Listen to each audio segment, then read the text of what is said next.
இந்த சீரியலோட ப்ரமோல நம்ம தாமரையும் தாமரையோட அம்மா சேர்ந்துக்கிட்டு அம்மாச்சி கிட்ட, அம்மாச்சி தமிழ் இன்னும் எவ்வளவு நாளைக்கு தான் சமையல கத்துக்கிட்டு இருப்பா, சீக்கிரமா அவளை சமைக்க சொல்லுங்க, அவ சமையல் பண்ணி நம்ம எல்லாரும் வாய்க்கு ருசியா சாப்பிட வேணாவா, இந்த சமையல் எல்லாம் அவ வீட்லயே கத்துட்டு வந்திருக்கணும், கல்யாணம் ஆகி இங்க வந்து சமையல் பாடம் கத்துக்கிட்டு இருக்கா, இது என்ன நியாயமாவா இருக்குன்னு சொல்றாங்க. தாமரோட அம்மா, என் பொண்ணு தாமரைய பாருங்க, அவளுக்கு கல்யாணம் பண்ணி வைக்கிறதுக்குள்ள எல்லா சமையலும் சொல்லி கொடுத்துட்டேன், இன்னைக்கு விருந்துக்கு வந்த நம்ம பங்காளிங்களுக்கு எல்லாம் என் பொண்ணு தாமரை தானே சமைச்சு வச்சா, வந்த பங்காளிங்க எல்லாம் சாப்பாடு சூப்பரா இருக்குன்னு வாய் நிறைய வாழ்த்திட்டு தானே போனாங்க, பொண்ணு எப்படி வளர்க்கணும்னு என்ன பார்த்துதான் கத்துக்கணும்னு சொல்றாங்க. அதுக்கு அம்மாச்சியும், அது சரிடி, கல்யாணத்துக்கு முன்னாடி அவ படிச்சிட்டு இருந்தா, அதனால அவ படிக்கட்டுமேன்னு எந்த வேலையும் சொல்லி கொடுக்காம இருந்திருப்பாங்க, இப்ப என்ன இந்த வீட்டுல வந்து கத்துக்கிட்டு சமைக்க போறா, இதுல என்ன இருக்குன்னு சொல்றாங்க. ஆனா தாமரையும் தாமரோட அம்மா இருந்துகிட்டு, அவ கத்துக்கிட்டதெல்லாம் போதும் அம்மாச்சி, அவளை சமைக்க சொல்லுங்கன்னு சொல்றாங்க. நம்ம அம்மாச்சியும் வீட்டுல இருக்கிற எல்லாரையும் கூப்பிட்டு, தமிழ் இந்த ஞாயிற்றுக்கிழமை நம்ம எல்லாருக்கும் சமைச்சு போடணும்னு சொல்லிடுறாங்க. அது மட்டும் இல்ல, அவ நம்ம எல்லாருக்கும் வாய்க்கு ருசியா சமைச்சு போட்டாதான் அவங்க அம்மா அப்பா வீட்டுக்கு அவ மறு வீட்டுக்கு போக முடியும். என்ன தமிழ் செல்வி, நான் சொல்றது புரியுதா இல்லையான்னு கேக்குறாங்க.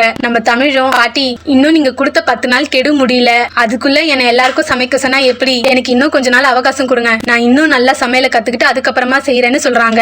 ஆனா நம்ம அம்மாச்சியும், நீ இப்படியே எத்தனை நாளைக்கு தான் கத்துக்கிட்டே இருப்ப, என்னைக்கு வாய்க்கு ருசியா சமைச்சு போட போறேன்னு சொல்றாங்க. நீ என்ன பண்ணுவே ஏது பண்ணுவே எனக்கு தெரியாது, நாளைக்கு உன் கையால எங்க எல்லாருக்கும் சமைச்சு போடணும். அதை கேட்டுக்கிட்டு தமிழும் மறுநாள் சமையலுக்கு தேவையான எல்லாத்தையுமே எடுத்து வச்சு சமைக்கவும் ஆரம்பிச்சிடுறாங்க. ஆனா தாமரையும் தாமரோட அம்மாவும் சேர்ந்துக்கிட்டு, இந்த தமிழ் சமைக்கிறதா நம்ம கெடுக்கணும், அவ இன்னைக்கு நம்ம வீட்டுல யார்கிட்ட நல்ல பேர் வாங்க கூடாதுன்னு ஐடியா பண்றாங்க. அப்படி தமிழ் சமைக்கும் போது குழம்புல உப்பையோ இல்ல மிளகாத்தூளியோ அள்ளி போட்டுறணும்னு நினைக்கிறாங்க. ஆனா நம்ம சேது கிச்சன்லயே நின்னுகிட்டு இருக்கிறதுனால அவங்களால எதுவுமே செய்ய முடியல. நம்ம சேதுவையும் தாண்டி தமிழ் சமைச்ச சாப்பாட்டை எப்படி தாமரை கெடுக்க போறாங்கன்றத பொறுத்திருந்து பார்க்கலாம். அப்படி இல்லனா தாமரை தோத்து போய் தமிழ் எப்படி ஜெயிக்க போறாங்கன்னு பார்க்கலாம். இது போன்ற சுவாரஸ்யமான நிகழ்ச்சிகளுக்கு ஸ்டார் நியூஸ் சேனலை சப்ஸ்கிரைப் பண்ணுங்க. தேங்க்யூ.